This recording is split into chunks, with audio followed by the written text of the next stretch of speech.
মা কালীর 4 হাত এবং লাল জিহ্বা কেন বের করে রাখেন? ব্রহ্মমূলে আদ্যস্তোত্রে বলা হয়েছে, কালিকা বঙ্গদেশে চ অযোধ্যায়াম মহেশ্বরী। এর অর্থ হলো, যিনি বঙ্গদেশে মা কালিকা, তিনি প্রভুর রামচন্দ্রের জন্মভূমি অযোধ্যাতে মহেশ্বরী রূপে পূজিতা হয়ে থাকেন। রজগুণে যিনি দুর্গা, তমগুণে তিনিই কালী। তাই তো বলা হয়েছে, জয়ন্তী মঙ্গলা কালী ভদ্রকালী কপালিনী দুর্গা শিবা ক্ষমা দাত্রী সাহা সদা নমস্তুতে। ব্রহ্মবৈবর্ত পুরাণের প্রকৃতি খণ্ডে বলা হয়েছে, কৃষ্ণ ভক্তা কৃষ্ণ তুল্লা তেজসা বিক্রমণীয় কৃষ্ণ ভাব নয়া সৎ কৃষ্ণ বর্ণা সনাতনী। দেবী কালী তেজ গুণ বিক্রমে কৃষ্ণ তুল্লা হলেও প্রকৃতপক্ষে তিনি কৃষ্ণ ভক্তিপরায়ণা তথা শ্রীকৃষ্ণের ভক্ত। তিনি নিরন্তর শ্রীকৃষ্ণের ভাবনাবশত কৃষ্ণবর্ণ হয়েছেন।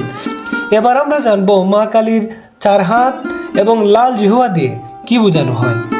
দেবীর ডান দিকের উপরের হাতে বর মুদ্রা, যা দ্বারা তিনি ভক্তদের মনোবাঞ্ছা অনুসারে বর প্রদান করেন, এবং নিচের হাতের অভয় মুদ্রা, যা তিনি অশুভ শক্তির ভয়ে ভীত জীবদের অভয় প্রদান করে থাকেন। বাঁ দিকের উপরের হাতে খড়গ, যা দিয়ে তিনি অসুর বিনাশ করে ভক্তদের রক্ষা করছেন। এর গভীর অর্থে জ্ঞানরূপ খড়গ দিয়ে অজ্ঞানতাকে সমূলই বিনাশ করছেন। নিচের দিকে অবশিষ্ট হাতে শব্দ চিহ্ন মুন্ডু, যা দ্বারা তিনি অসুরদের নিষ্ঠুর পরিণতি দিয়ে থাকেন। মার এই চতুর্ভুজা রূপ মানে ধর্ম অর্থ কাম মোক্ষ প্রদায়িনী। আর লাল জিহ্বা হচ্ছে তমগুণ, এবং সাদা দাঁত দিয়ে কামড় মারা সেই অংশটিকে বলা হয় সত্যগুণ। অর্থাৎ সত্যগুণ দিয়ে তমর গুণকে চিরতরে নিঃশেষ করাই হলো মূল ভাবার্থ।